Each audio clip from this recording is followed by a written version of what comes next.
आज काय करते आई? चकुल्या करते, वरण फळं. वरण शिजवून घेतलं का? हा, वरण घेतलं शिजून. आता ह्याच्यात तेल टाकलं, तेल टाकलं, मोहरी टाकली, हं, थोडेसं जिरे टाकते, हं.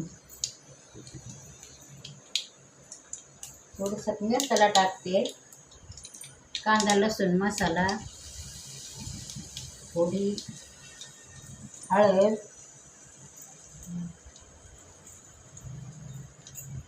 कोथिंबीर,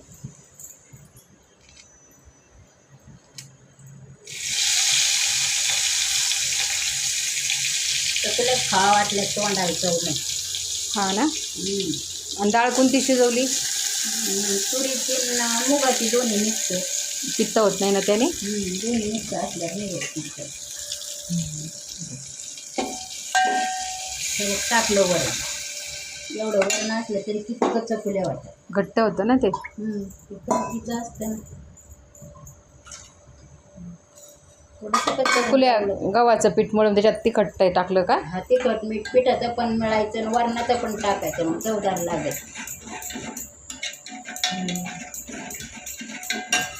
थोडंसं मीठ टाकते आता चवीपुरतं. तसं पिठात मळलंय हे बघ. हां. उकळी येऊन द्यायची, खळा द्यायचं सोडून. चकुल्या भारी लागतात. कुठे आहेत चकल्या बनवल्या? हा, दाखव बरं. येत आहे.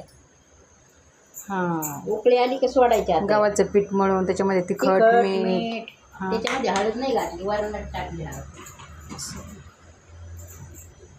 आता हे सोडायच्या त्याच्यात. थोडी उकळी आली की द्यायचे सोडून. खळा मग चवदार लागायचं. तूप टाकून खायचं. हा, तूप टाकूनच खायचं. आता उकळी आली का सोडायच्या का?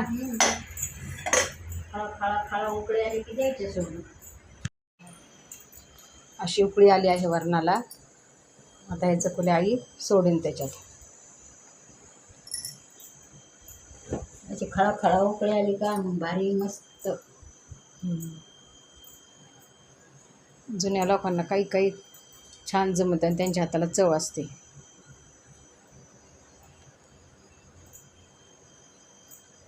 त्याच्यात सगळ्या सोडून देईन ती. थोड्या वेळ ते झाकून ठेवून 10 मिनिटं चांगल्या शिजून द्यायचं मस्त. वरण चांगलं केलं की चवदार लागत. घाई नाही करायची.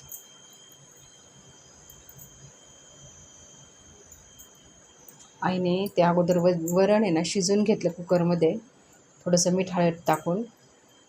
आणि आता हे पातेल्यामध्ये लावले.